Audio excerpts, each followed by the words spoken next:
Bonjour Zohor Hihil. Bonjour, c'est Zainabi. Alors, vous êtes la conservatrice donc du musée du judaïsme marocain. Tout à fait. Donc là, nous sommes au musée du judaïsme marocain. C'est l'unique et le seul musée juif dans le monde arabe. C'est un musée qui a aujourd'hui 20 ans. On a célébré notre 20e anniversaire. Et comme vous le savez, en fait, c'était le premier musée carrément ouvert dans la ville de Casablanca. Et donc, c'est un musée qui a été ouvert grâce à l'initiative du Conseil des communautés juives du Maroc. Ça veut dire que c'est une initiative de juifs marocains, de 4 responsables de la communauté juive marocaine, qui sont Serge Berdugo, M. Serge Berdugo, qui est le président du Conseil des comités israéliens du Maroc. Aussi, Simon Lévy, qui était un grand militant, qui a beaucoup milité, en fait, culturellement, si vous voulez dire, pour ouvrir, avoir cet espace aujourd'hui au Maroc, qui est dédié à la mémoire juive marocaine.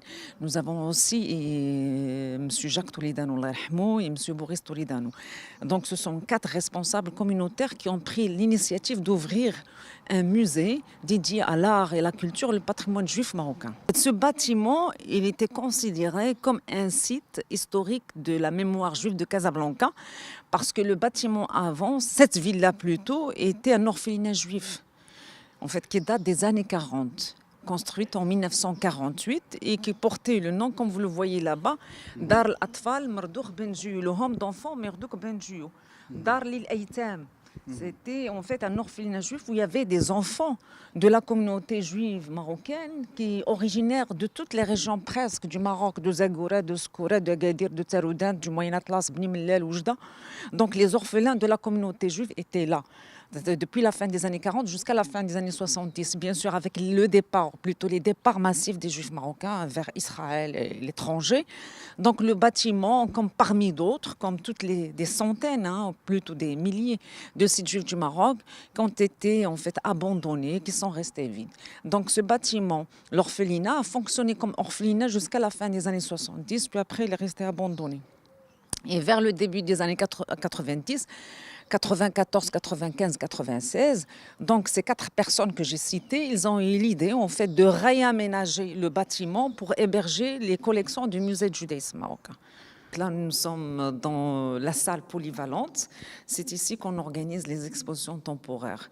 Pour cette période-là, comme vous le voyez, nous avons une exposition de photos sur les sites, surtout sur les sites historiques du judaïsme marocain, mais surtout 2 types de sites. Les cimetières juifs à travers le royaume, et nous avons aussi des photos de synagogues restaurées. Donc, toutes les photos exposées ici sont des photos des monuments juifs restaurés aujourd'hui au Maroc.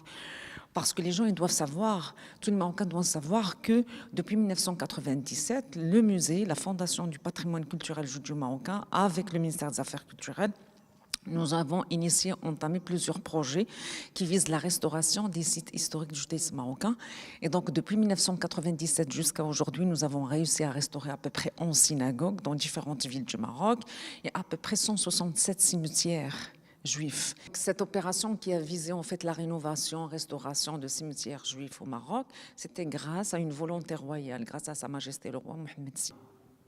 Donc ici nous avons la salle polyvalente, puis après en fait à l'intérieur nous avons 3 salles qui sont destinées à une exposition permanente. C'est quoi l'exposition permanente du musée de judaïsme marocain? Donc c'est une exposition d'objets de culte juif marocain, des objets qui expliquent le judaïsme marocain local, qui expliquent les traditions juives du Maroc, qui expliquent les fêtes selon une culture locale marocaine. Voilà. Donc là vous allez voir dans cette salle par exemple, là, on expose le rôle de la Torah, c'est-à-dire la Torah, c'est le livre sacré des Juifs.